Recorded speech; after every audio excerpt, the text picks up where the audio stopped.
Hello, ladies and gentlemen. Welcome back to the Speed Street Podcast. We appreciate you being here. Hope everyone's doing great. It's almost Halloween. I have actually chosen my costume. Maybe I'll do a costume reveal at some point today.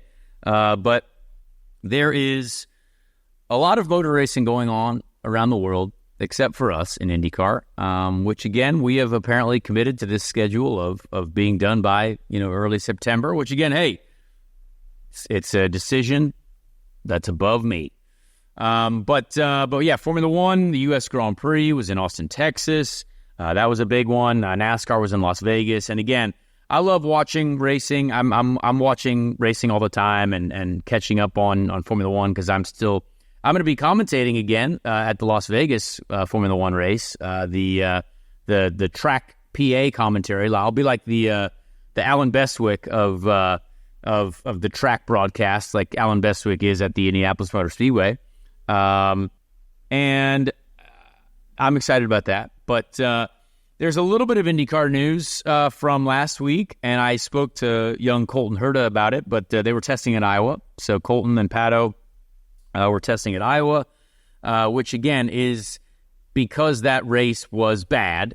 They're already doing work. So again, IndyCar is putting in an effort to make that race better. So I have few things to talk about from there. And then also this week, we have a very, very special guest. Hailie Deegan joins the show. Hailie Deegan is now racing in Indy NXT next year. Very, very massive career shift, we'll say. A shift from the NASCAR realm over to the IndyCar ladder system, which I think is really cool. And there's obviously someone like her who has a massive following and very easy to slander because people just love to do that. She's always been very, very, very personable to me, and her husband Chase as well, great guy. We kind of referenced in the interview, my Chase is this Chase. Chase, not Holden. her husband. Chase, how are you doing?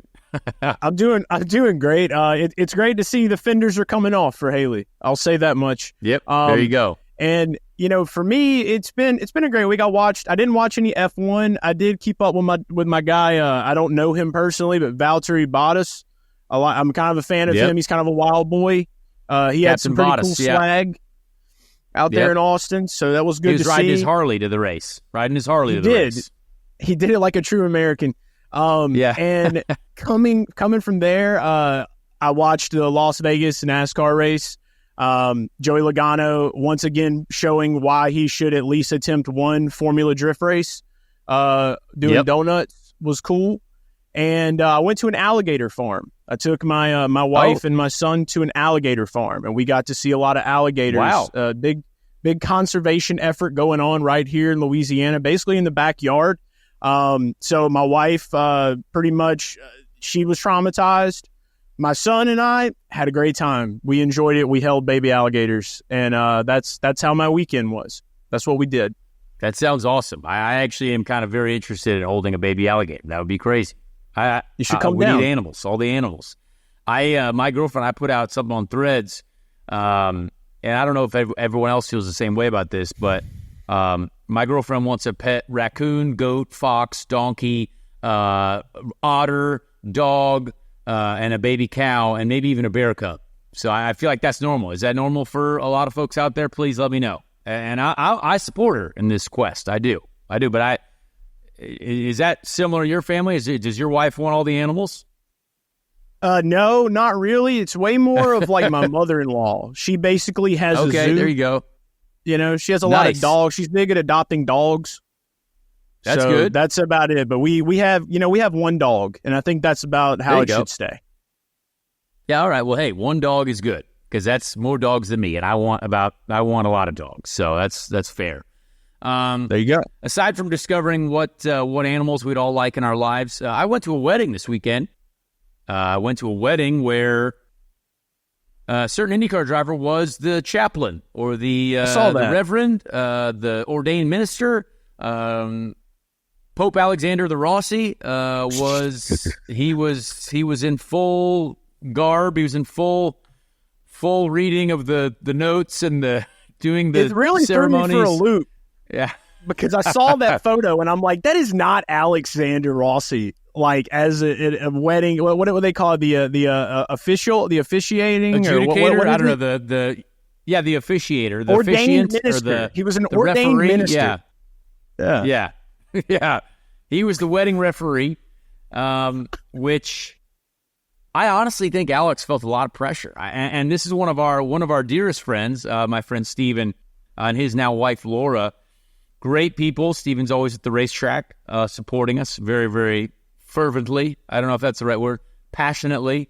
But Alexander Rossi was indeed chosen to be the officiant, the guy who is doing the reading of the speech, and he makes fun of the best man and all that stuff. It's great. So that was cool. So I have a couple of stories. Colton Herta was there. Spencer Piggott was there. Alex Rossi, obviously, in his finest form, and myself. So a lot of IndyCar folks there. Boy, that was funny, and that's where I got to talk to Colton about the test. That's also where I got to consume alcoholic beverages with my friends. Alexander Rossi is truly a man that I don't think gets enough credit for being a great partier. Alexander Rossi is a top 3 partier of all time in IndyCar, I would say. Maybe top 4, top 5. Probably a top 5 partier of all time. Colton is probably also on that list too. But yeah, strong evening with everyone there. Felt very good about it. And we got to dress up, and the weather was perfect down there in Louisville, Kentucky. So yeah, that was part of my weekend. I would like to go into some other news as well. We had an Indy NXT test, which of course we talk about with Hailie Deegan coming up. We have a great promotion of IndyCar thanks to Fox. I don't know if anyone saw the IndyCar that rolled up to the college football stage with Mark Ingram. Again, I think what we're seeing is fantastic. The only thing that I get a little bit nervous about is it's a little early. We're not racing until March or February. So I'm hoping we're just that getting the in their same thing minds. I know, yeah. We obviously got to saturate people. That's actually something that we haven't been able to do as a series. We got to saturate the mind. It doesn't matter when it is. Just know that IndyCar exists. Just know that IndyCar is real. That's what's most important, I think. Look, is there a race next weekend? No. Is there a race in 3 months? No. But here's a car. There will be a race eventually, and so that's when you need to watch. So we got to saturate the people's minds with that. And so, again, I love to see that type of co-promotion, that type of work that's gone on already. It's very, very, very important. We also saw an IndyCar name, a couple IndyCar names that have returned to the Meyer-Shank Racing organization, but this time in IMSA. So Tom Blomqvist, who got shuffled out of the Meyer-Shank Racing IndyCar seat. Obviously, there's some good loyalty there still, which I respect out of Jim Meyer and Michael Shank. They brought Tom Blomqvist and Colin Brown back to the IMSA lineup. So that's very, very exciting. Colin Brown, obviously IndyCar driver briefly. Tom Blomqvist, IndyCar driver briefly last year. So now they're in the Meyer-Shank system again, which is very, very cool for them. But let's talk a little bit about the Iowa test because there's no driver news to talk about either. What a wild situation. We're on a Tuesday. It is October 22nd, and there has not been a driver announced this week yet. So that's kind of crazy. We still got seats left. There are wild rumors gallivanting all across the internet. I do not have a seat yet. There you go. I do not have a seat yet. We are working very hard, but let's talk a little bit about the Iowa test. So I talked to Colton about it a little bit, and again, I respect the friend-to-friend honesty, but good to hear that there is a lot of work being done there. Colton did say they went quite fast, obviously because it was very kind of much colder, so you could go very fast. So hopefully IndyCar is able to learn a lot from that. Hopefully Firestone is able to learn a lot from that, because we really do need to upgrade that Iowa race in the future, because all the other ovals were sweet. So Colton said, man, they were definitely hauling the mail there, which is pretty wild. And again, I don't want to go into too much detail because it's just a test program. but they're working hard to try to give us something good at Iowa, which is exciting. That I really wish we had a little bit more to where we could kind of view it from the outside. I was really intrigued to want to watch some of the testing this offseason. So maybe that's something we could look for in the future. And then, too, with Iowa, we know that the Hy-Vee sponsorship, they're kind of moving over to the Milwaukee world now. So finding different ways to keep that track, rolling and making that race exciting, definitely something to look into. And I may be wrong on that. I don't know if it's moving overall. I don't know if it's moving overall. It's just they just extended the support. I'm not sure what. I know Hy-Vee has talked about it spending less in general, and they might not end up at Rahal. That would be interesting. But I've heard Hy-Vee, they might be switching to another team. I don't know that. This is just a rumor type stuff. But hopefully they are still in. They were definitely still somewhat support the Iowa event because they've essentially made it like a household name type event. So that'll be cool. Yeah. But yeah, testing, we really don't have a lot of testing, and that's tough. I think you'll see over the next few weeks a couple random days here and there. I know I saw a name on the test list. There's kind of a list of that's out there of who is going to test and where that the series has, and they kind of have that gives out, but like it's not public information. So there's some interesting stuff there. So stay tuned. I'm not going to be breaking any news, but I found one to be interesting that I was like, oh, wow, that'll be interesting. So stay tuned there. I don't want to break any news, but there's going to be some interesting tests as we go through the month of October, probably into November as well. But I'll talk a little bit about kind of what my situation is. We've got a NASCAR Craftsman Truck Series race going on this weekend in Miami. So, yes, there is no IndyCar racing to talk about, but boy, am I going NASCAR racing. I'm sorry if that disappoints you, but I'm excited about it. I don't think it's going to be a great race. I've always wanted to race at Homestead. I wish with every fiber in my body that IndyCar still raced at Homestead. I thought that was such a fun race to watch when IndyCar raced there. I've heard so many good things about any stock car race there. So I'm very excited. I have a lot to learn. Again, never driven there. The race is on Saturday. We do have the television information for you. We thought ahead. We got into the weeds and we said, hey, we need to let people know, and we need to not be unsure of it. So thanks to producer Bobby, 2:35 p.m. Eastern on Friday is practice, which I find wild because I thought it was all single day events now in the NASCAR Craftsman Truck Series. So thankfully I get a night to think about it before the race. And then 12 p.m. Eastern, Saturday on Fox Sports 1. Get used to this channel, folks. Fox Sports 1. Because that is where you can find a lot of IndyCar practice sessions and a lot of IndyCar qualifying sessions next year. FS1, what I'm doing is I am giving you the chance to pregame IndyCar next year. You're going to watch me do some racing and think, oh my gosh, this is the channel that I'm going to need to be on to see some practice and qualifying. So hopefully that helps you out. I at least I hope. Very excited for that one. Chase, obviously Homestead is a great track for motorsport. Are you a Homestead fan? I'm a huge Homestead fan. I've been to the track once. Went there, I believe it was the 2023 season. We were doing some work with the Hooters back then. Chase Elliott had the Hooters car. Chris Bell won that race. Yes. I love ripping top. I love it when you got a good track where you can rip top fence like the Dirt Boys do. Yeah.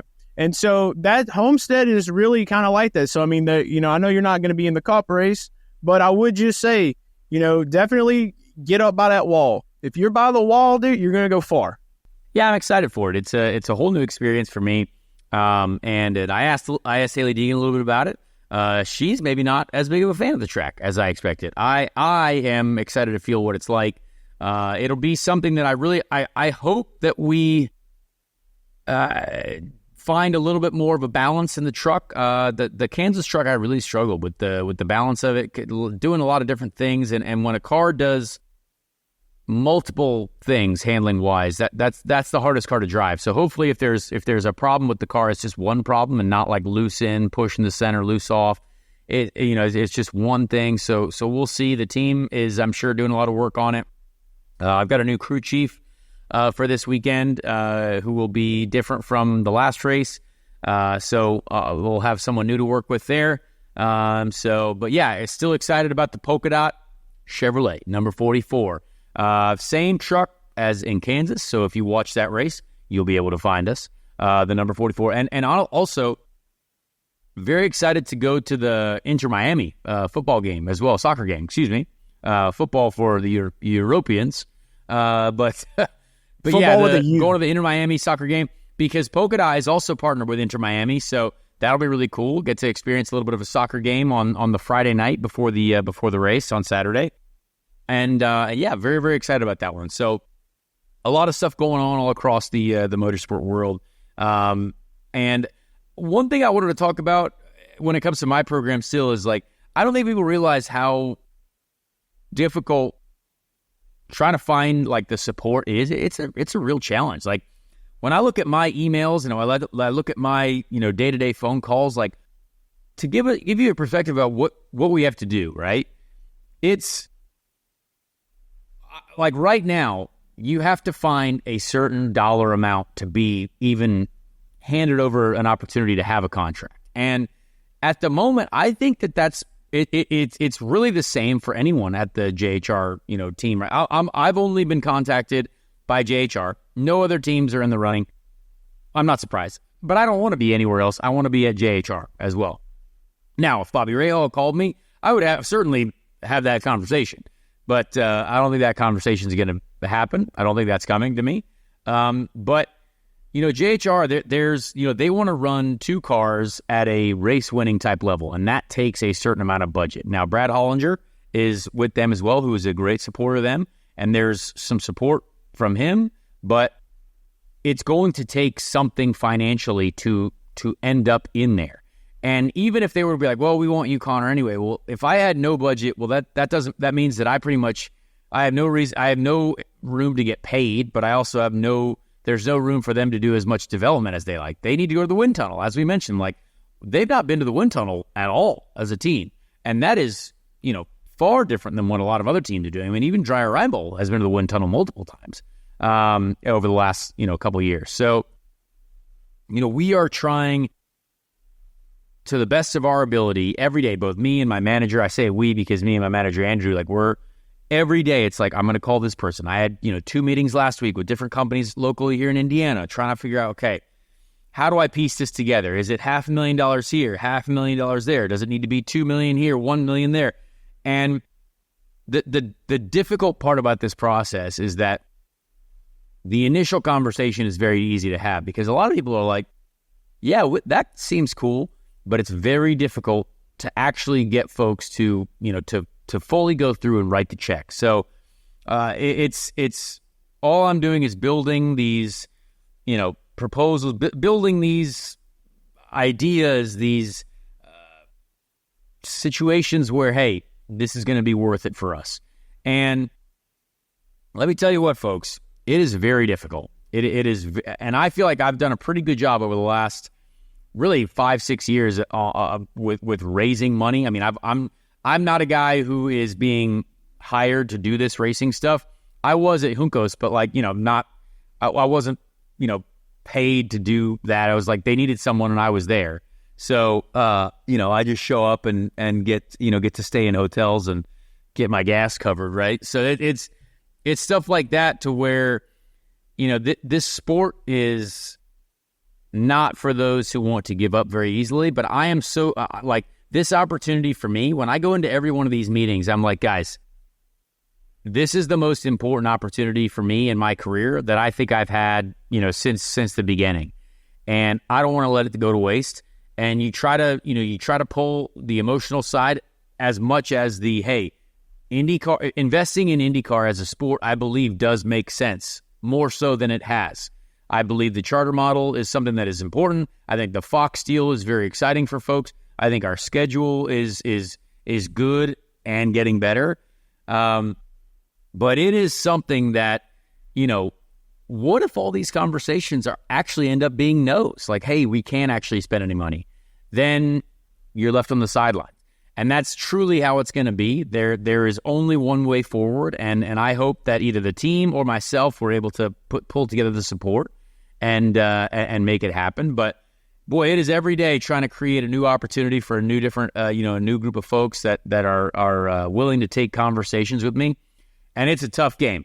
So as a young driver, I even got a DM on Instagram the other day of a young driver was like, "Hey, can you help fund my like go-karting?" And I said, I almost wanted to respond. I said, "Oh, my first lesson will be you're asking the wrong crowd."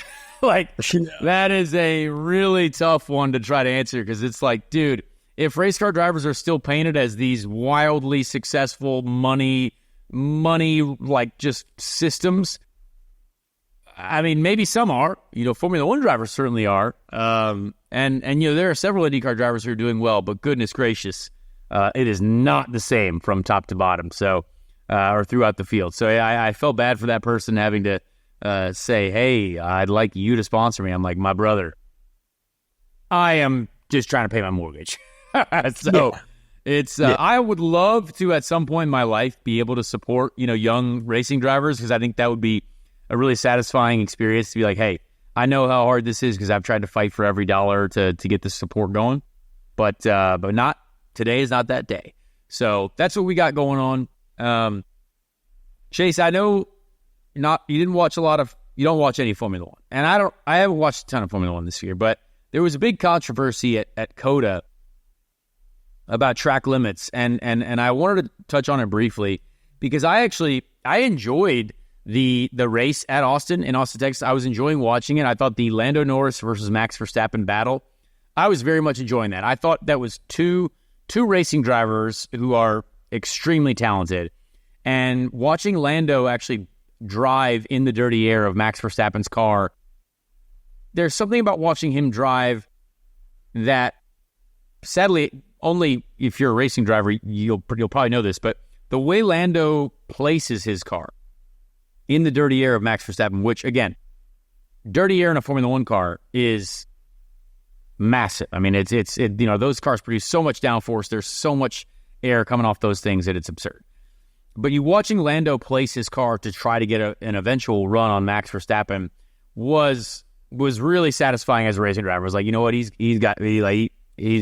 knows what he's doing. This is really, and so watching that battle was really cool. Now at the start, he really messed that one up. But what I find comparable to IndyCar in a completely opposite way is that when these guys are racing side by side with each other, and at these types of tracks where F1 tracks, they have runoff that is just for miles. If you drive off the track, you just keep driving and you'll eventually get back to the track. But when I watch these drivers like Max, like let's say at the start, Lando is like, "Oh, I'm going to push these guys off so wide that they don't get on the track." And so much of European open wheel racing, that's where it teaches you that. So Lando Norris' strategy at the start, I'm going to drive in deep enough to force whoever chooses to be on my outside off the track. What happens when that happens? He loses 2 positions to a Ferrari. Now he's 4th, and Verstappen got him too. And the same thing was happening when he was trying to pass Max Verstappen. All Max Verstappen needed to do was drive into the corner and make sure that Lando could never turn. It's the whole basis of racing. Take the optimal line away from the person who is driving against you. Now, I the reason I guess I find it hilarious is that in IndyCar, we have a lot more side-by-side battles that happen in corners. And part of me actually kind of wish, in Formula One, you cannot hit anything on the car. There cannot be any wheel-to-wheel contact, or else you've got all these tiny little bits and bobs that just fly off the car. But what I actually like about IndyCar is we can actually hit each other.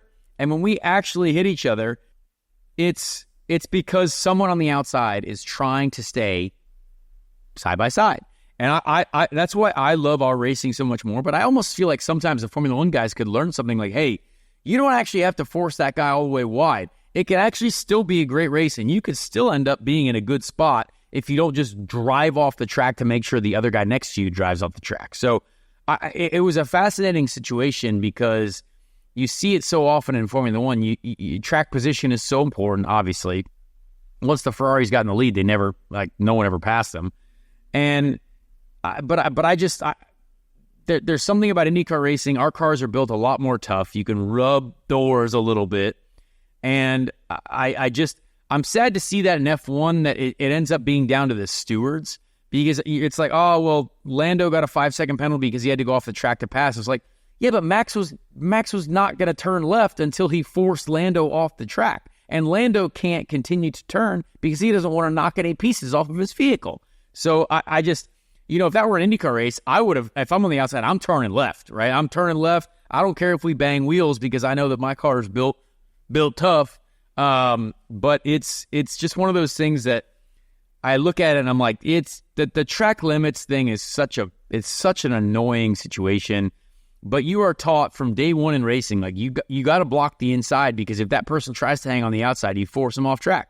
And I've been forced off track many times, and that's part of staying on the outside. But I wish that, if there's a wall there instead of track limits, or instead of just a bunch of pavement, well, then it's probably easier to stay side by side, because Max is like, well, if I actually drive this guy into the wall, he probably also takes me out. So there's a whole situation of this lack of boundaries on the track is astounding, and it's sad to watch, but I enjoyed the actual race. I just wish that, Lando for sure deserved to be on that podium, and he drove a fantastic race trying to get past Max, and everyone's like, oh, you got to still make the pass. It's like, well, he did, but that was just my monologue about Formula One.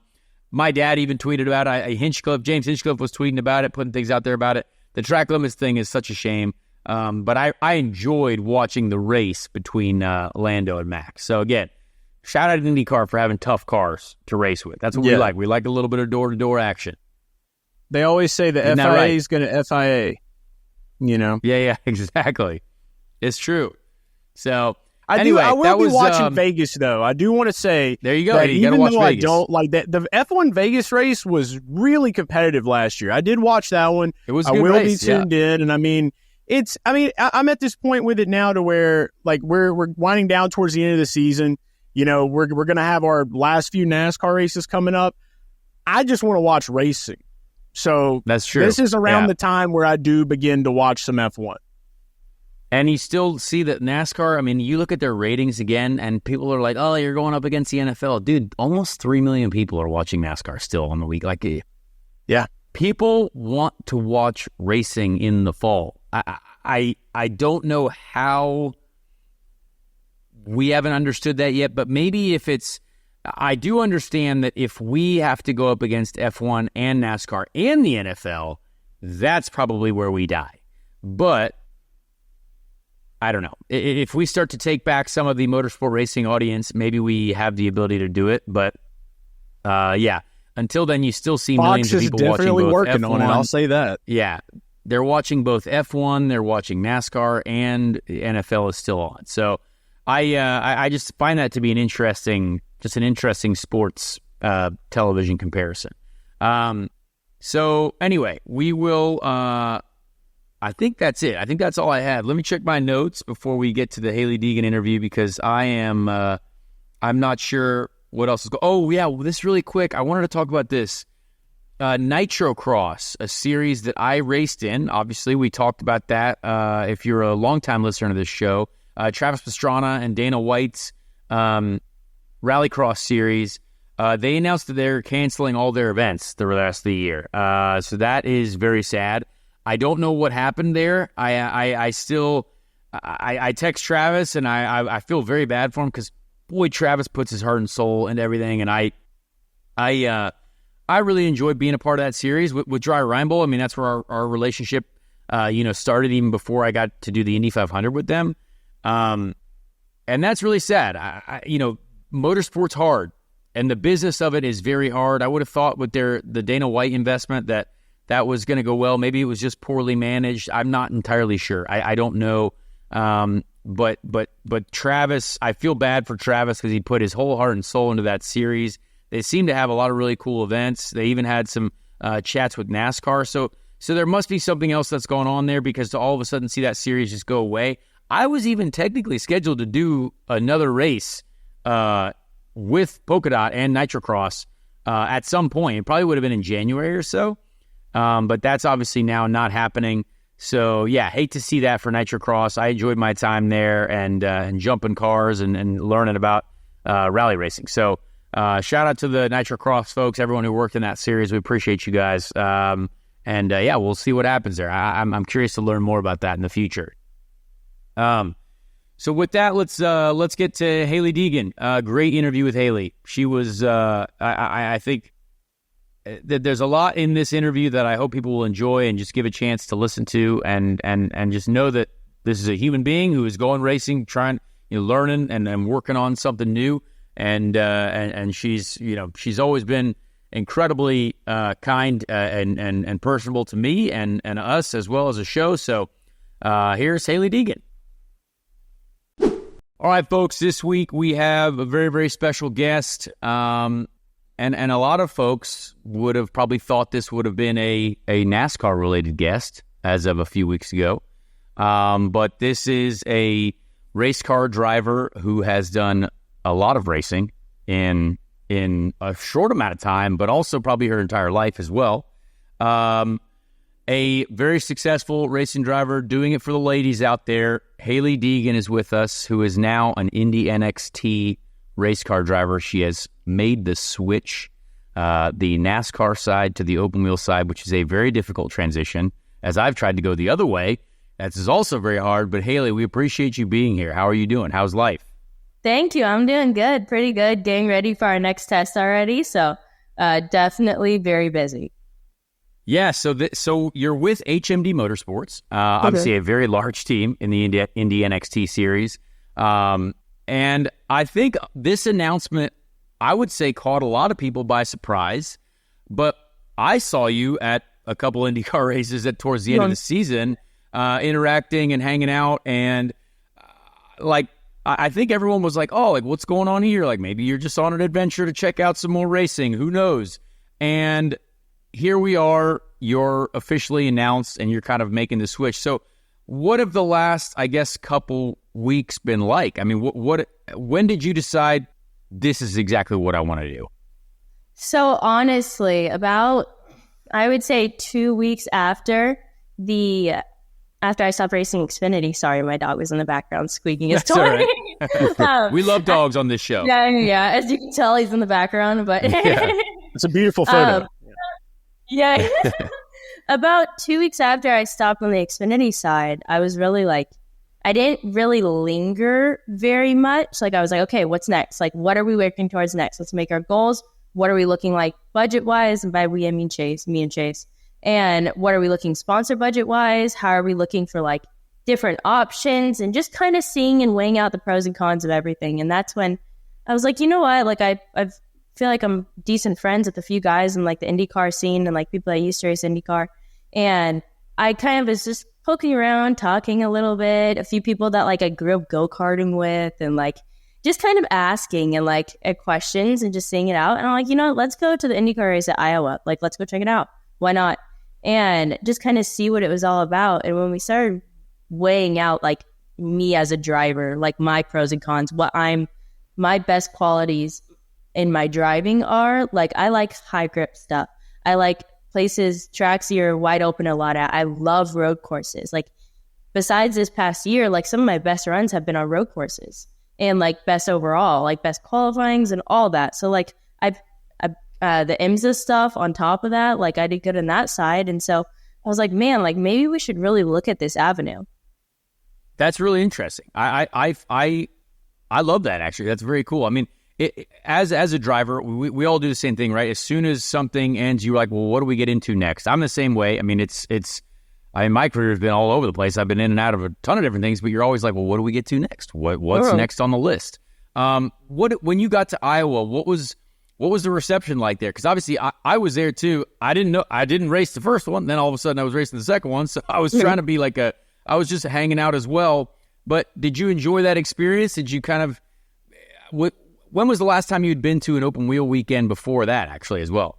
So I've never actually been, like, I don't go to many races. I watch a lot of racing. Like, I watched a lot of IndyCar races, but the last one I was at is when we would do the combo races with K&N back in the day at Gateway. Yeah. So that was the last time we were there. And, like, honestly, it was like, I remember, I didn't pay attention to it a whole lot, like, while they were running. So we'd be in between sessions on the K&N ARCA side.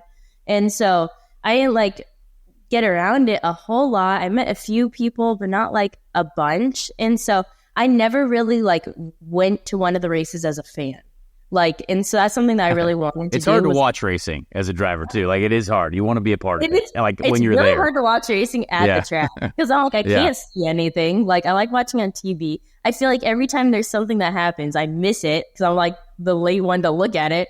And so, but going there, like, I really just wanted to see more so the environment. And I, honestly, like, all the crew guys and everyone, I got interrogated like no tomorrow by every person. Like, I couldn't even have conversation with Chase because, like, everywhere I turned, there was, like, a reporter with their phone out. And so I was like, I got watch what I say. But I more so just, like, kind of lingered around and checked it all out. And, like, everyone was very welcoming, even though, like, there was no talk of me going there. Like, honestly, I just was going there to watch. Like, that's not where I made the decision or anything. I just wanted to kind of see how it was. Yeah, absolutely. That's very interesting. And, of course, people ask those questions because, I mean, you're a superstar. Like, they put up these wild stats about, you having more followers than the entire, like, IndyCar series combined, all this other stuff. Like, you've got an incredible amount of support, and you've got a family, too. I raced against your dad in old police cars at the Cletus, the Freedom 500. Really the Crown Vics. Yep. Really enjoyed getting to interact with him whenever I've got to interact with him. And your entire family, your little brother, too. I mean, potentially maybe the greatest man on two wheels of all time. Who knows? We've yet to see. But it's your entire brand is massive. So people want to see where you're going, what you're going to do. And you have a lot of great supporters, too. So is this kind of an exciting thing to introduce to your supporters and be like, hey, it's a new step, but welcome to the kind of a new world of motorsport? Yeah, and it's exciting for me too. I think because I'm excited about it, I can portray it to people that, like, hey, this is an exciting thing for me. Like, I'm looking forward to this. This wasn't a plan B. This is, like, a new opportunity for me. And so that's, like, more so how I'm going about it, just because, like, it is exciting. There's so many different things that, like, even at the test, like my first test that I did at Indy, like, I was like, man, like, there is, like, so many little things that I never even knew existed in this stuff. It's fascinating. Yeah. And I assume this year might be your first year going to the Indy 500. Are you going to check that out for the first time as well? Yeah, for sure. I'll definitely get involved a lot more. I never have been able to go to the Indy 500. So that's going to be, I feel like, a whirlwind in itself. Yeah, that's awesome. So let's talk a little bit about, I still want to talk about what you've done in NASCAR, because, like, I've obviously tried to do a little bit of that too, and I'd be curious to just get your thoughts on it. But the actual test, right? You did the deal, boom, we're going testing right away. And I think what's actually nice about Indy NXT, there's a lot of testing. Like, I talked to some of their drivers last year. Compared to IndyCar, like, we don't get to test at all. But you guys can essentially test almost as much as you want, from what I've known, or not maybe as much as you want, but there's a lot more opportunities for you to get on track. So does that give you more confidence? Like, hey, all right, we got in at the Indy GP circuit first session, second session. Obviously, everyone wants to judge everything because we all love looking at timesheets, which is, I still think, the dumbest thing in the history of dumbness. But tell us what you thought initially, and then, all right, cool. Can't wait to attack the next test day. Yeah, so, like, on the, I'd say, practice side of things, like, just kind of my opinion of it, on the NASCAR side, it's so lacking of seat time getting ready for races. Like, I was a victim of the whole COVID deal where practice and qualifying was X'd out my first year of trucks. And so I went into these races, like, at Pocono, like, I still remember this, like, so vividly at Pocono. And Kyle Busch was starting behind me. I was starting on the outside. I think I was, like, somewhere around, like, 17 to 20th in that range, like, area. But no, I was starting on the outside. And I remember, I'm like, I have been to Pocono in an ARCA car, but, like, it is nowhere comparable to a truck. I'm going in here with no practice. I got Kyle Busch starting right behind me. I know I'm getting put 3 wide in turn 1. Like, this is not a great situation. Like, I have no clue how hard I can drive into the corner. Like, how much I'm supposed to get. That's actually crazy when you put it that way. Like, I completely agree. It's wild that we were in that era. That was a moment for me where I'm like, damn, like, this is going to be hard. And so I was like kind of a victim of that whole deal of not getting any practice or qualifying. So I had no notes going into it the second year, but at least I got 15 to 25 minutes the second year at practice. And so at least something to go off of. But like on the whole NASCAR side of my past 4 years from Xfinity, all my 3 years of trucks, everything, there's been about just under 20, Chase did the math on it, 21 hours of available practice time between all 4 years. Before I actually go to the first Indy NXT race at St. Petersburg, I will have 33 hours of available track time in just testing.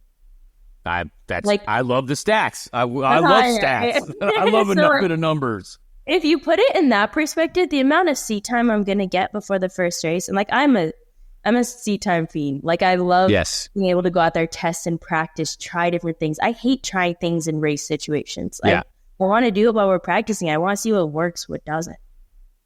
Yeah, but that's very important. I mean, it's the reason why, like my dad always told me this too, is if you looked at the most successful drivers on the way up through like Formula One, right? Lewis Hamilton, 2 years of F2 before he got to F1. Like drivers always do kind of 2 years in the championships. There would be a lot more testing. In Formula One, there used to be entire test teams that ran all throughout the winter with the drivers that maybe also could be in the seat eventually. So we're in such a new era, which kind of sucks for anyone that is not just immediately understanding of it. And I think there are drivers who are for sure can get in and they understand everything right away. But there are also drivers who get in and can be even better or at that same level just with a little bit more time. So I think it's really cool that you get this opportunity to test. Where is the next test day for you? It's going to be at Barber, Motorsports Park. So I've never been there before, but I've been driving it on my simulator, which I have like a really nice iRacing simulator. It was through a sponsor deal. Like never in my life would I spend that much money on a simulator, but thank God I got sponsored by the company. So it was like it's a full that's an issue I had with iRacing for a long time. So I did have a different simulator, a lot less expensive, that like was in my budget to work with. And so it didn't have motion or anything. And I struggled on it so bad because I had no feel. And I didn't grow up playing like video games or anything like that. So it was just kind of messing me up. And then as soon as I got the motion one, like the whole rig is like so much more realistic for me. So I've been practicing on Barber there. And like I feel like I picked it up pretty quick for never knowing the track. So we'll see if it translates. Yeah, for sure. Barber's a tough one. A lot of G-load. Physically, that's going to be... I mean, I have so many questions, first of all. I'm going to let Chase get in here, too. My Chase. But give us... I want to know your first... So, like, when you got to the end of day one of this test, obviously, like, okay, looking at the timesheets, because we have to, you're like, I picked up 3 seconds from one session to another. All right, that's a lot of time, right? And then when you look at the data with your engineer, because, again, a lot of data in this series compared to what we have in NASCAR. Like, yes, there's SMT, but it's really not as detailed as what you have in an open wheel series. What was the first thing that you're like, okay, the biggest area of improvement I need is right here? Yeah, and I would say from my side, so like during the morning session that we had, we didn't really get on track. We did the whole gear learn deal, which is like kind of a pain in the ass, to be honest. Yeah. It took me 3 times to figure that out because the first time I didn't get 6th gear in it. So you have to go through at a certain RPM for a certain amount of time for the ECU to like learn the new gear that you're on. If you're on the same gear that you were the previous race, you don't have to do that. But and that was something that like they had a driver handbook and I was looking at it and I'm like, why is this so confusing? But like, obviously once you're like in the moment doing it, it sounds a little like feels a little bit easier. But like I didn't get 6th gear when we immediately went out because the track was so cold. So you couldn't carry a lot of speed on it. It was like 40 degrees out and the track was like, you could see like standing like dew water on the track. And so I was like, I'm not about to like junk this thing trying to get to the 6th gear. So I had to come in there, reset it. And they're like, okay, you just didn't get, they look at the data, they're like, okay, you just didn't get 6th gear. I'm like, okay, no problem. I'll just go back out. Went back out towards the backstretch at Indy and clicked it all the way up to 6. And I'm like, okay, got 6th gear. Good. Came in. And they're like, looking at it, they're like, so you didn't get any of them besides 6th gear. And they're like, oh, yeah, we forgot to tell you, like, you have to completely restart at the beginning of it. And I'm like, I never knew that. No one ever told me that. And so I was like, I just thought we were here. And so we had to, like, fully restart after that, which, like, it didn't really matter because we weren't in the morning time. No one was really practicing anyway. So, like, we went out to that afternoon session. And in the afternoon, obviously, it was a lot warmer out. Tires will come in quicker and everything like that. So, like, that's when we really got to hammer down on everything. But there was, because we didn't get that morning session, we didn't get the break in between to be able to go over the data, look at all like the video and footage and stuff. So like I didn't get to really do that till after. So that was something that was like, I wish I would have been able to do that like in between to see what I was doing wrong, compare, because most of the time I was just in the car. Right on. Well, Chase, I'm going to let you jump in here now, and because I still have a lot, but I want to make sure we get more in there too. Yeah, Hailie, I wanted to kind of follow up a little bit on something that Connor was saying earlier. You know, you have a gigantic fan base online. You have over 1 million followers on Instagram, I believe. You have over 500,000 on YouTube. And while, yes, a lot of people have been talking about how that's larger than the entire IndyCar series, aside from you taking the time to learn this new car and, you know, an entire basically new racing strategy, have you put any time or thought into how you plan to help grow the series as well with your following, leveraging that? Yeah, I mean, on that side of things, from the moment that like the whole deal kind of came about, and like even when I went to Iowa, I met one of the marketing guys on the IndyCar side, and he came up to me and was just super helpful. Like coordinating stuff is so easy with them. Like they're great people to work with, super easy. And I think from that standpoint, they see that there's some like value with me coming there. And then also like I value them because of their series. So it's definitely something where I think it goes both ways. But like even the conversations that we've had so far, like they seem very, very easy to work with. They had no problem with us filming everything. Like I've had no issues whatsoever. I love that. That's great to hear. So yeah. I want to talk a little bit about your partners, right? Because you've had great partners through NASCAR. Obviously, Monster has been a big part of your life as well. And when because again, the motorsport, it takes these types of supporters. And when you go to your partners and say, hey guys, look, maybe a different strategy here, maybe something what was kind of the response for those that supported you? I mean, is that like, hey, you know what? This is cool. Because again, an Indy NXT budget per se, like is probably still a little bit less than maybe a truck season or ish, but it's in the expensive type category. But when you go to your partners, you're like, hey, this is a new strategy, and was everyone kind of on board with you, or was that kind of like a what type of a question? Yeah, so when you look at like, and I'll be pretty honest about like the money side of it. I always try to be honest with people because they don't really understand. And I'm very like, I even told people on the show how much I've made doing different things like this. And sometimes they're like, well, that's kind of crazy. One woman even at an autograph session this year told me I was poor because I didn't live in a big house. And I was like, that's fine. That's all right. That's all right. I'm just being real. Like I got a 2,300 square foot house, but I was. So there you go. I definitely don't live in a massive mansion, but we got our little pad here that we love. But I would say on the budget side, compared to the NASCAR thing, it's definitely like big. And that was something that kind of caught me off guard because it looks prestigious. It looks expensive. Like you look at those cars, like compared to like a truck or Xfinity car, you're like, those things look pricey. And so that was something that kind of really, really took me by surprise when I found out that like, okay, for every team that I talked to, the budgets were between $1 million to 1.5 for the season. Everything in between that. So like everyone was kind of all in between. So on the truck side though, you're looking at anywhere between if you want a quality truck, I would say at A level, not A plus, but starting at A level. If you want a quality truck, you're looking at about $2 million to high $2 million a year. Yes. And that's accurate because I've been quoted the same thing. So like I'm definitely, I feel you. Yeah. A lot more expensive than when I first started, which I don't understand because like the first year that I started and stuff, like it was obviously cheaper, but there was no like discount, I guess, because of not having practice or qualifying, which I found that kind of weird because like you're not using. Well, it's because they got a digital dash now. You know, they got a digital dash. Some of them do. Electronic upgrades. That must be it. Yeah. Yeah. But yeah, so like it's definitely And seeing now, like, asking around about prices and stuff on the truck side, it is astronomical what these, like, teams are charging now. Like, and I get it. Like, you either have sponsor money, you have family money. Like, I'm someone that runs off sponsor money. So, like, and that was something we had talked about, like, an option for me. Like, if I did go back truck racing, well, now these teams have hiked up their stuff so much because people are willing to pay it. Families are willing to pay these numbers. And so for me to go back to my sponsor, be like, yeah, you paid for trucks like 3 years ago and it was this amount. Well, now it's like, I'd say a third more expensive. Yeah, that is wild. But I appreciate your honesty on that, because that's good to see. And I'm glad that your supporters, honestly, that they are in for it. That's really cool, because that might expose, like, in the grand scheme of things, right?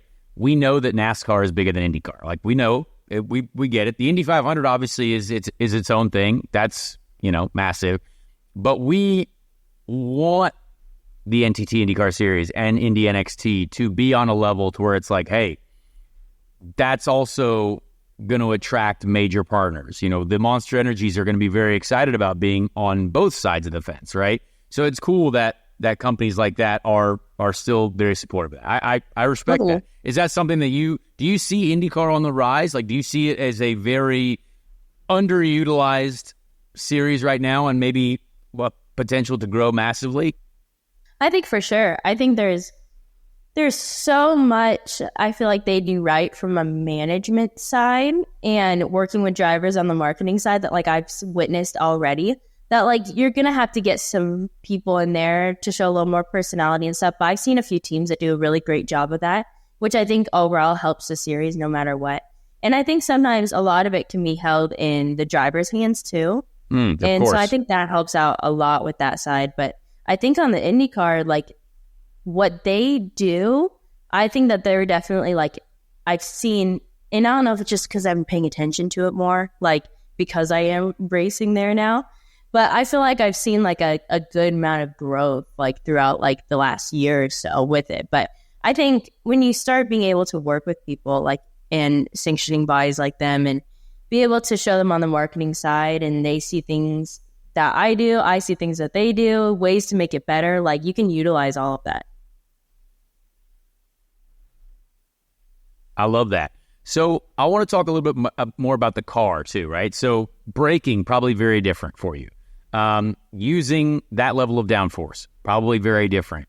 When you go to Barber, it's going to be a real challenge physically. So what have you done physically to kind of get yourself ready? Because again, these open wheel cars now, and we had Jamie Chadwick on the show as well, who did very good, but she mentioned to us that one of the biggest challenges for her was the physicality of driving this type of car. What's your impression right out the gate of how tough these cars are to drive? So I think on the physical side of things, like, I've always been a heavy, like, I do love doing weights, but, like, I'd say mostly, like, lower body, legs.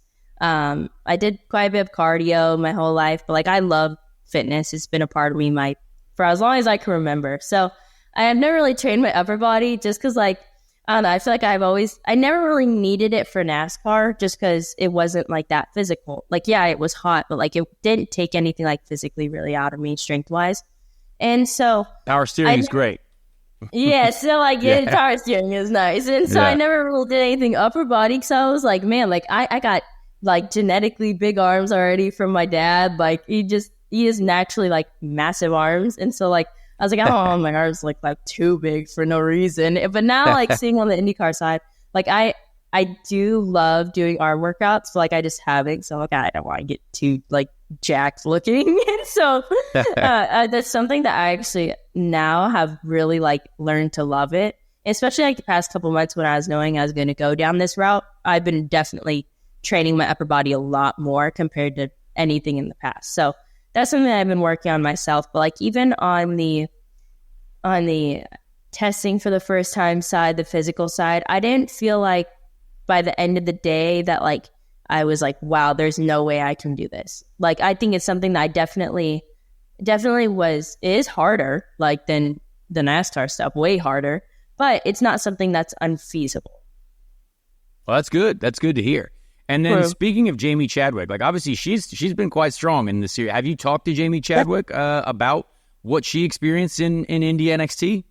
So I met her for the first time at Iowa, actually.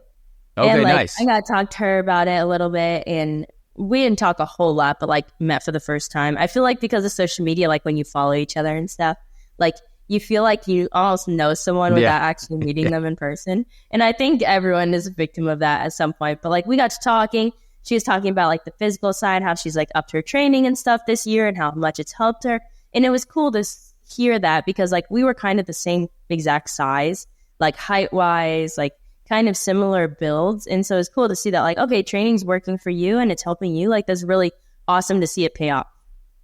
Awesome. Well, Chase, I'll let you jump back in here too.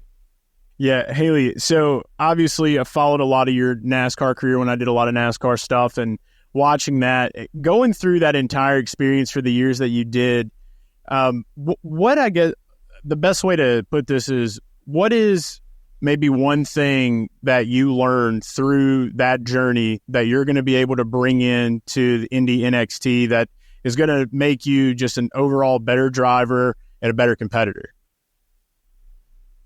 Yeah, I mean, that's a tough one. I feel like there's so many different little things that could translate, but I think from the you probably have a lot more actual race experience than a lot of drivers that you're competing against because of doing so many races per year. Maybe that helps. I think from the oval side of things, I think the ovals are definitely going to be my strong suit just because that's where I came from. I've been involved in NASCAR for quite a few years now. So I think the ovals are definitely going to be my strong suit, but knowing how to maneuver in air and being in dirty air, clean air. And I think that's something that probably you learned a lot of too, Connor. The air game in NASCAR that's all it was in truck racing. Crazy. All you're trying to do is manipulate the air. And I think that's something is and you see a few drivers watching the next series last season was the ones that knew how to get out of the dirty air, kind of get a little bit of clean air here or there where they could, even if it meant going out of the main line just a little bit. It pays dividends. And I think that's where I'm going to do better at is on the oval side initially until I get in the rhythm of things on the road course side. Yeah, no, that's probably true. I think I want to talk a little bit about the NASCAR stuff because when I first started to get into it as well, there was no practice, no qualifying. I'm about to do Homestead this weekend. So I want to know, Homestead in the truck, do you have any advice for me for Homestead? Because I've never driven in a Homestead and I don't know what to do, but I'm excited for it. Honestly, Homestead was not my best track. I'm not great on low grip tracks. All right. Oh, so it's low grip. Good to know. Yeah. Great. So it's tough. You just have to find what works for you. Where can you make speed? Because there's going to be guys that are ballsy and go run the fence, but they're probably going to get their right rear end to it. They're probably going to get damaged. So how did you like Kansas? Is Kansas more of a high grip track? You thought? Okay, yeah. Kansas is my favorite, hands down favorite. I enjoyed track. that race. Yeah. Yes. It's the only mile and a half you can really move around like that, I'd say, around in a truck. And so that's why I liked it so much is you could go run the top line, you could go split the top seam, and then you could go run the bottom. So it was something that was Kansas, if I could, I'd love racing Kansas so much. That's awesome. Well, yeah, I'm excited for Homestead. It seems like it's a cool race, but I have about 15 minutes of practice, so it's going to be a huge amount of time to just get ready and go and learn. What are some tracks this year on the open wheel side that you're looking forward to most? Because again, probably all of them are almost new, but is it road courses that are exciting? Obviously, you have a lot to learn there, but what tracks specifically stick out to you? Yeah, I think on the road course side, obviously I've never raced on a street course before, so that's going to be all new to me. But on the road course side, it's going to be very new. But on the road course side, I'm super excited for Mid-Ohio, places I've been to before. And so I love Mid-Ohio. I think it's a really, really fun road course. And I've had some good runs there. We raced each other in the truck there last year. Yeah, we did. I think. Yeah. I had no power steering, but I was out there just pounding around. Yeah, so there's definitely Mid-Ohio is one that sticks out to me that I'm man, I feel like if I can pick up that track pretty quick, I would probably have a blast there. Obviously, the ovals, I'm super excited. Gateway, I love Gateway. It's one of my favorite tracks that we used to go to in the trucks. And then obviously Xfinity doesn't go there. And so being able to go back there, I'm excited to see the differences versus the NASCAR side versus the IndyCar side. in the next cars. And so that's going to be a wild one for sure. Yeah, I also, St. Louis is one of my favorite ovals, so I'm right there with you. I don't know why. I had never been there previously before IndyCar just all of a sudden went back, and I gravitated towards it. I don't know why, but I love St. Louis, so it's one of those places. I don't even know what it's called now. If it's like worldwide, is it Gateway, still worldwide? Yeah, world. I say Gateway. The Worldwide Technology Racing Center. Yeah, who knows? Yeah. I call it Gateway. But, yeah. But I have one more question before we let you go. I really appreciate your time here. It's been cool. But so the internet is obviously a very dangerous place, but it's also a place that really, when you create such a massive following, like it helps all of the deals that go forward when it comes to sponsorships, everything like that. I'm trying to do the same thing. Like the reason I have this podcast, well, I love racing. I like to talk about racing, but it's also just one level higher of the brand, right? You can just kind of build these things. And like YouTube, for example, we're trying to put out a bunch of stuff on YouTube, and people love consuming stuff on YouTube. So, but with that comes a lot of different human beings that can interact with you. And for some reason, the people who have more and more followers have the most that have things to say about those people. And I obviously dive deep into the comments. And as soon as we even put out a clip last week of mentioning your thing, your deal, it was like, oh boy, here come a lot of different folks. Now, it's very easy, obviously, to throw sticks and stones, you know what I mean? But when you look at your career, I think, I wish people, it's a mental battle that I'm currently having right now in my own mind, because I don't want to say it in a difficult way, but I don't like that these people don't know as much of what goes on in this sport. There's way more that goes on below the surface level. There's way more that goes on below what happens on TV. Anytime I watched a truck race, I was like, why are those people all hitting you? I like a lot of the times I was like, there seemed to be a lot of contact for only your vehicle. Now, again, this is purely opinionated, and but I watch a lot of racing. And so there was a lot of things that I was like, well, I don't know if we can fully judge what's going on there. And again, you for sure have had some struggles, but we all have had at times. But what's that like dealing with mentally? Because it has to be tough. Because I struggle with it, and I don't even have a following at all. And I look at all these comments, and I'm like, oh, it makes me want to ram my head through drywall. But how do you compartmentalize it, and how do you say, hey, all right, I'm still focused on being the best racing driver that I can be, and being a professional athlete? So my first... That was a long question, I know. Oh, I get it. That was a lot of things. Exactly. No matter what, so my first year of trucks, it was really tough for me, I'd say mentally, as soon as I got off the track, because the first thing I would do, if anything would happen on the track, if I got into the fence, if I got in someone else's wreck or whatever, got taken out, first thing I would do is search my name on Twitter. That was the worst before I even got out of my race suit. And that was one of the worst things I could have done for myself back then. Because I would look at every single comment, and it drove me crazy, and it would make me so upset. And after that year of doing that, I stopped, and obviously every so often I would still check it. But over the last year to two, recently, I've completely stopped looking at everything. It's almost out of sight, out of mind. It's not I'm telling myself oh, I don't look at it and oh, I don't care. No, I just really don't look at it at all. And so I post my stuff. I do my job. It's a business. I look at it as a business. I don't look at it. It affects me personally. These people have no clue who I am whatsoever. They see what I want them to see. It's just totally different. And also from that standpoint, you're never gonna go on some massive athletes. From you as a person, you would never go and comment on Tom Brady's Instagram, "You're washed up, you're old." That's embarrassing. That would be a brave comment to make. That would be a brave comment. Yeah. You're mean. You've never played football. You don't know. And so that's something that I think is really, really funny is people are so opinionated. But oh yeah, which they can have, but it's also there's having an opinion, but there's also just not being right, or there's opinions But then it twists into like, well, this isn't an opinion. This is just like flat out. You're just saying something awful, and it's what that person having a bad day. That's what it is.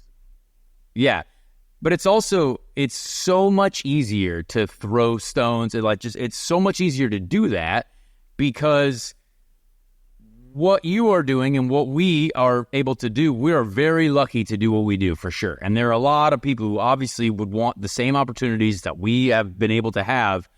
So it's very easy to just throw rocks and throw stones. Sticks and stones may break my bones, all that stuff. You know what I mean?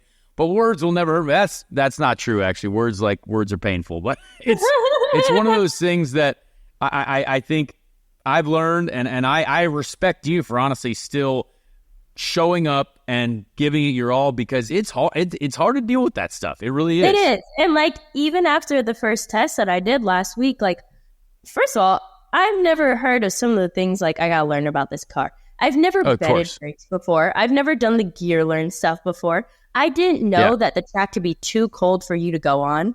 Those are things that were all so new to me. And learning that side of it, I'm getting fitted in my seat. I have no clue what this seat's supposed to be like. I don't know what's wrong. I don't know what's right about it. You've got adjustments in the car too, right? You've got roll bars you can adjust. Yep. Yeah. So that was something for me that I was using that first test to purely feel comfortable in the car. What were people expecting me to do? Go out there and just go P1 on the board, with no experience against guys I've raced? Impossible. Literally impossible. Come on, let me at least learn the car and see what I need to work on. So I think that's funny. And then you have the people who throw it up on Twitter, that have never posted about Indy NXT before. They want to act first of all, you want to bash it for not being as big as Xfinity or whatever. But then you also want to throw a lot of good drivers in the series. A lot of good drivers. Yeah, there is a lot of great drivers. Yeah. A lot, yeah. And then they throw up to start stuff, which at the end of the day, people know that my name brings controversy for some reason. So Lord forbid. So it's something that people do, and it spikes up analytics, of course. And so people I let just to go ahead and do it, but at the end of the day, it's kind of how you take it. But for me, that first test, I didn't have any expectations. I wanted to learn. I wanted to be a sponge. And I told the crew that, and they were all on the exact same page. We've had way too many people go out here during these first tests of the year and want to be P1 to make this massive impression and jump the car. They're you did PR exactly. laps, yeah. So, and I wasn't about to do that because knowing that we have another test 10 days later, I would never put them in that position. And so I want to be able to grow, not have to take 2 steps backwards to go 1 step back forward. Yeah, exactly. Turns out no trophies are awarded at the test days. I don't know if people do that, but they're not. Yeah, they're not handing out trophies. Yeah, it's very funny. But I'm excited for you. Honestly, I think it's really cool for just our side of the planet, right? Our side of the motor racing spectrum.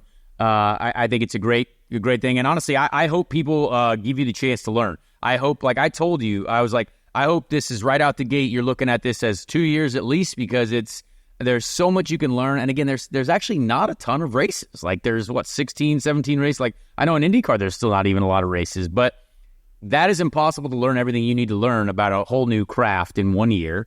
And I do hope people give you the chance to do that, because it is hard. And I know how difficult this is, because I've tried to go the other way. Very hard over there too. And at the end of the day, switching any racing's hard. It's out of your normal. Exactly. It's a new thing. It's a new challenge, and everything has their own nuances about it.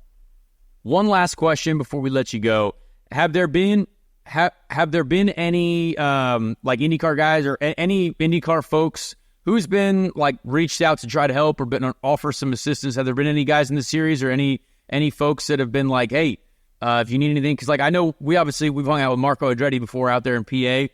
Watched that race that your Chase did. That was, I thought, was just insane in the stadium there. But have people reached out to try to help? I mean, I've talked to a few drivers lightly, but honestly, I think the one I talked to the most is you. The test. So, thank you. So that's kind of on your shoulders. I was trying to help. Yeah, I was just trying to help.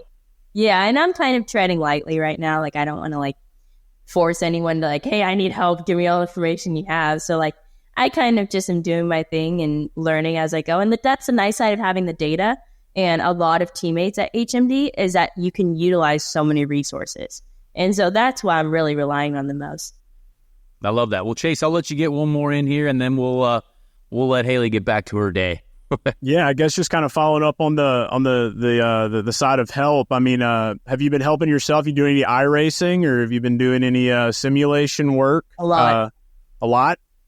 Yeah. What's been the one thing that's been easily transferable? So what's really nice about my Chase is he's really good on iRacing, extremely good. Like when COVID hit and there was no racing happening and they had like that pro series, like he raced all of that. So like he's extremely good on iRacing. Well, that's good for me because I sucked at iRacing. Was terrible. Me so too. bad. Hand up. Yeah. To the point, like I feel like I'm playing just like a random video game.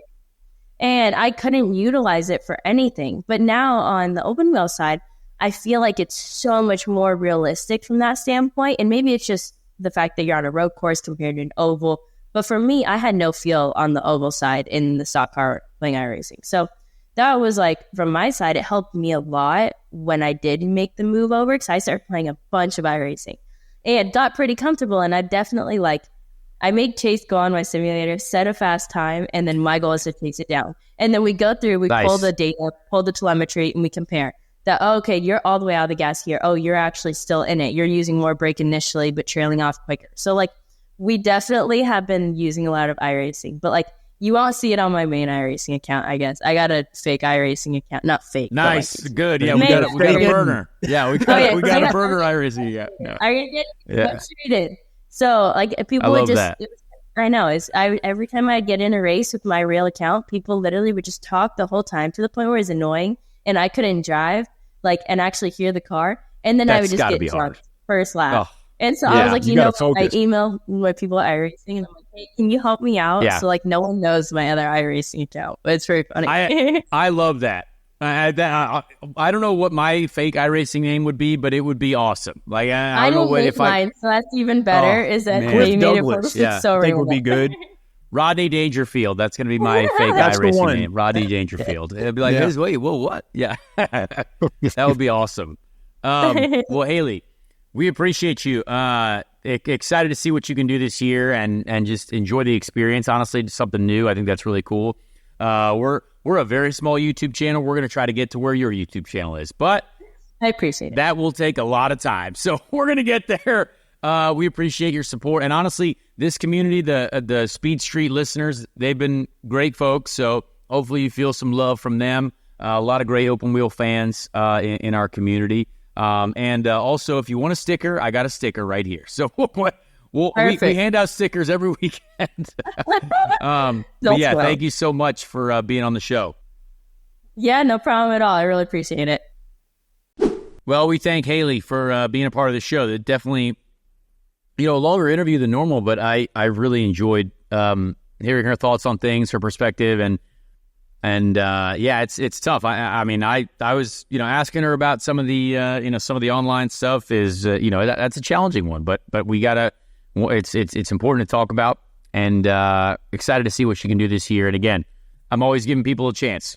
We said that with Lindsey Brewer before when we interviewed her before her Indy NXT challenge. Obviously that did not go the way that she wanted it to go, and it was definitely a challenge, and that ended up ending abruptly. Hey, but it is what it is. She couldn't quite get to where she wanted to, and that's all right. So we'll see what happens with Hailie. Excited to see that going forward. But with that, let's get to the final segment of our program here, the Ricky Treadway Random Indy 500 Driver of the Week.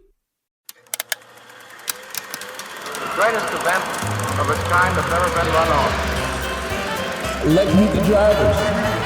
We'll make up the field.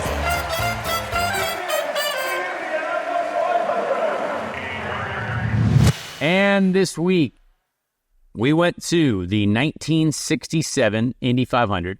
Now, 1967 has actually only been used by us once before in our Random Indy 500 driver segment. And now this driver, I think some people will know, very famous more worldwide, but maybe you didn't know as much about his Indy 500 career, and I didn't when I just read some stats. But Jochen Rindt finished 24th in the 1967 Indianapolis 500. Jochen Rindt, obviously very famous for Formula One, very famous Formula One driver, and he was killed in a race car. Obviously it was a very tragic death. But competed under the Austrian flag in Formula One from 1964 to 1970. He won the Formula One World Drivers' Championship in 1970, so Formula One World Champion, which, again, this is probably not a random Indy 500 driver, but I'm watching all this stuff about F1. I know Jochen Rindt as an F1 driver, but only 2 Indy 500s to his name. Maybe he would have done more had he not passed at the Italian Grand Prix.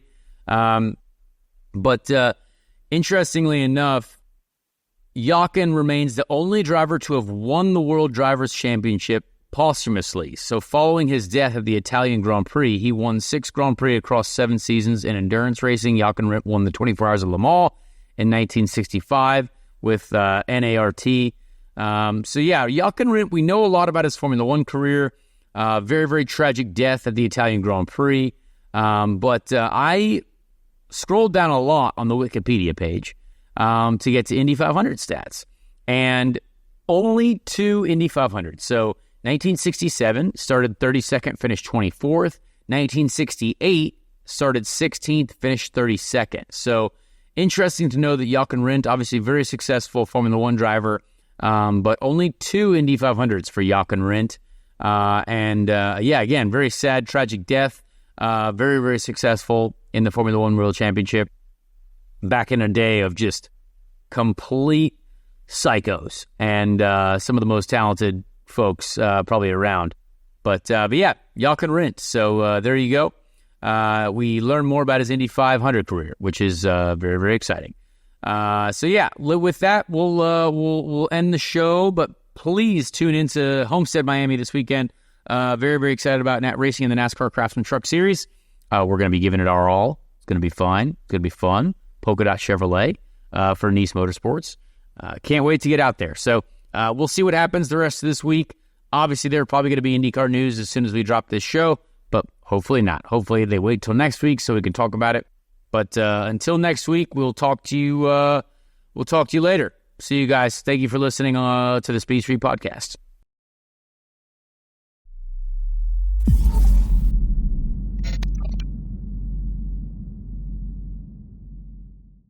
Hey everyone, Connor Daly here. Please leave a like on this video if you did enjoy it, and also subscribe to the channel as well. That would be very helpful. Be a friend, tell a friend. Thank you so much for the support, and we'll see you on the next episode of Speed Street.